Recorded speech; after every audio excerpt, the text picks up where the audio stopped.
Hey everyone, I hope you're doing great and I hope you're safe and I hope you're healthy. Today we are talking about how to alleviate sore muscles. So if you work out, hopefully you do. Maybe you've woken up the day after a workout like the Body Zone Challenge. A lot of the girls in that right now have been very sore lately. It's amazing what we can accomplish in just 10 to 15 minutes of videos right now. If you wake up really sore, there's some things you want to know about it. There's some things that you can do about it as well. So we're going to talk about that today. If you haven't checked out the Earn That Body podcast yet, it is a great one. If you've ever gone to your friend's house for dinner and you didn't want to be rude, but you also didn't want to gain 5 pounds at the dinner. So I give you 10 tips on what to do if you go to a friend's house for dinner or some kind of dinner party where you still want to enjoy yourself. You don't want to be the Debbie Downer at the party, but you also want to watch your waistline. So definitely a great podcast to catch this week if you have not already.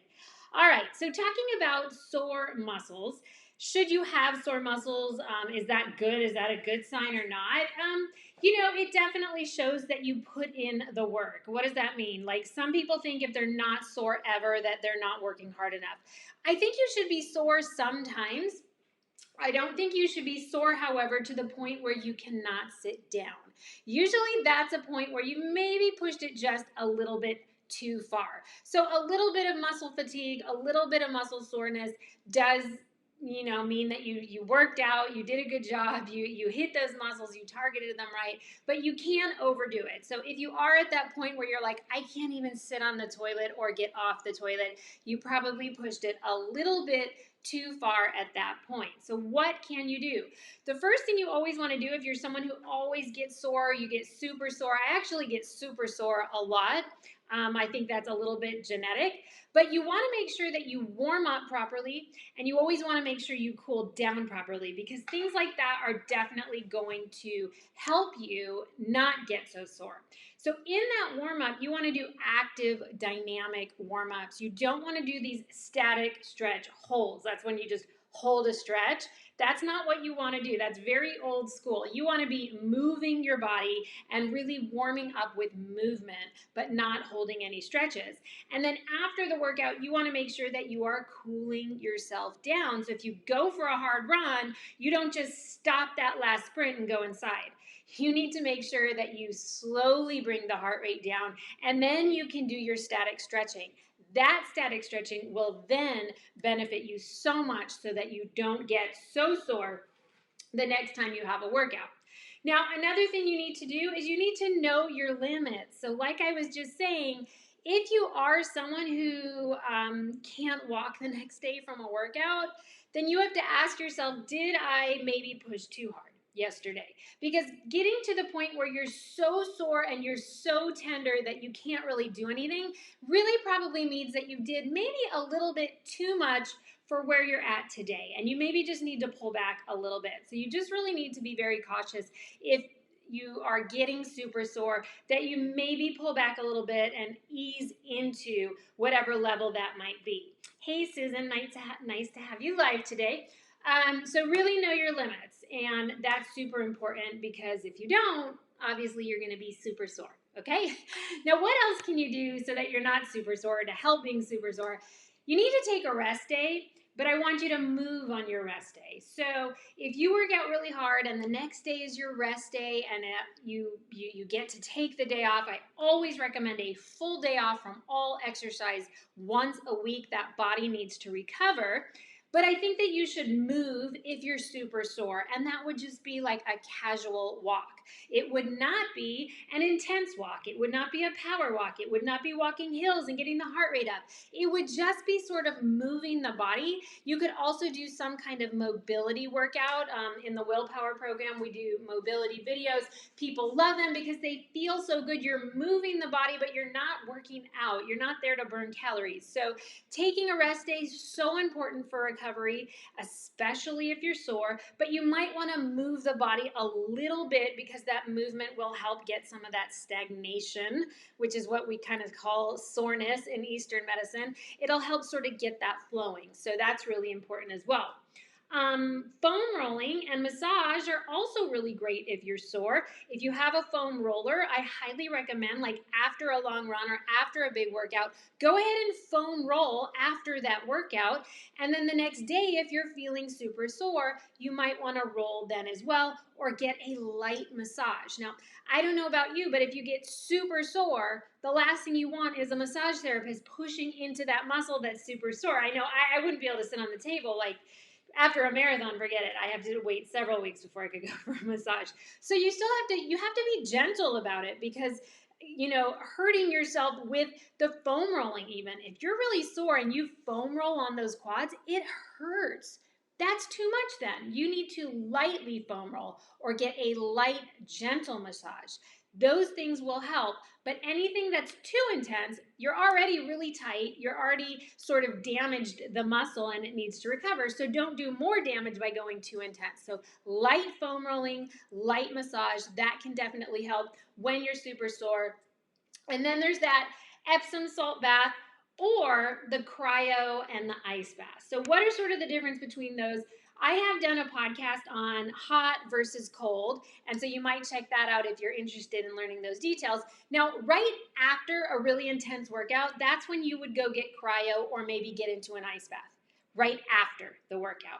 And that might help with some muscle soreness, but probably not that much. Like if you really pushed yourself hard, you're still going to probably be sore, but that ice or cryo can help alleviate and sort of revitalize you a little bit after the workout. It can often feel really good. I know when I go for a super long run, when I'm marathon training and I hit those 20 milers, I go and get full body cryo or I get in an ice bath, and I just feel a little bit better right afterwards, that is. But I still might be sore the next day. Now, the Epsom salt bath would be something that I would do probably the day after the workout when I am feeling really sore. At that point, the ice isn't going to help you. The ice is more for that acute situation right after the workout. Now you probably want to do something to relax the muscles, and so a nice hot Epsom salt bath can help with that. Now, both of these things, right, the ice and the hot bath, guess what? Research doesn't really show that either one does anything. Okay, so it's not, don't do it because of the research. Do it if it feels good, because there's really no research on the cryo that it's really doing much for you. And even Epsom salt bath, there's really no research proving that it does much for you. So that's when you want to do the, if it feels good, then go ahead and do it.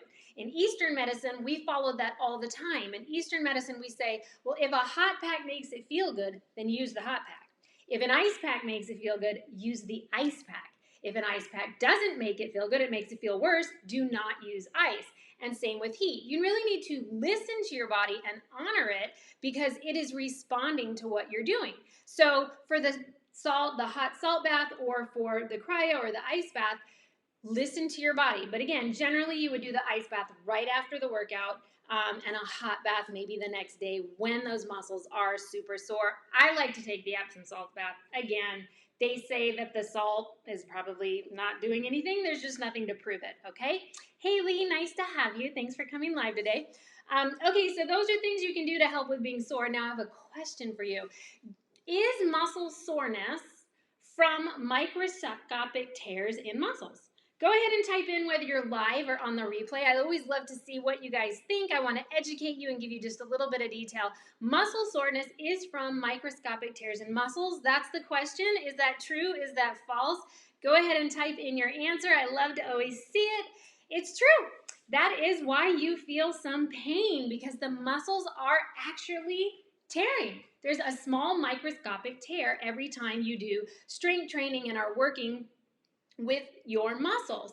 And that's why it sort of hurts. Now, I think I had already just said to you, like, I get super sore, and we actually think it's somewhat genetic for me, because I can do, I'm super fit, and it doesn't matter what I do. If I do one little thing new, I get so sore, and I have to imagine it has something to do with the fact that my body must tear, the muscles must tear microscopically very, very easily in my body. Now, I think a pro with that is I tend to put muscle on really fast, which can be a good thing. But I get so sore. I mean, like to the level where you would think maybe I took it too far. And I already told you, like, make sure you watch your limits, right? But even if I do something simple, I can sometimes get that sore.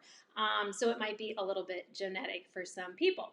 And that means for those people who don't ever get sore, maybe that's a little bit genetic. But I usually can get people to be sore after a strength workout if they follow one of my programs.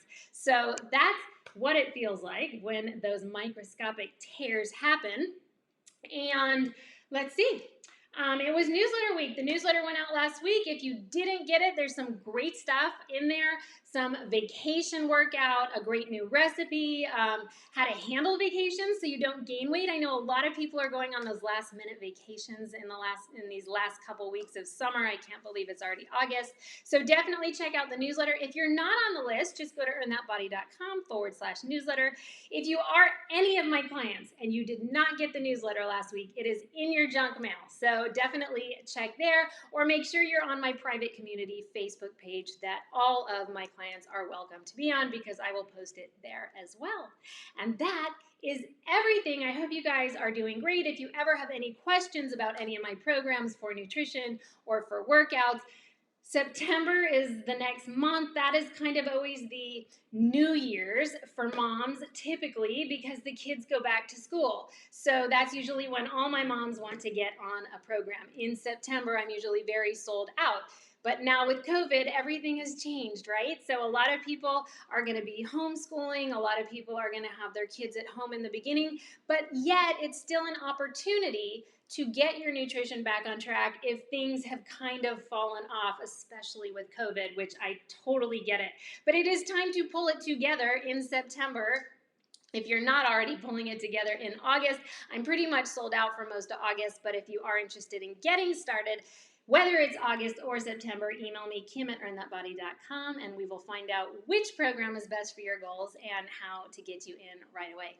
All right, you guys, thank you so much. Thank you for showing up live, Vicki and Serena and Lee and Susan. Thank you all for coming live today, and if you are on the replay, I appreciate that as well. I will talk to you all soon. Stay safe, stay healthy, and wear your mask.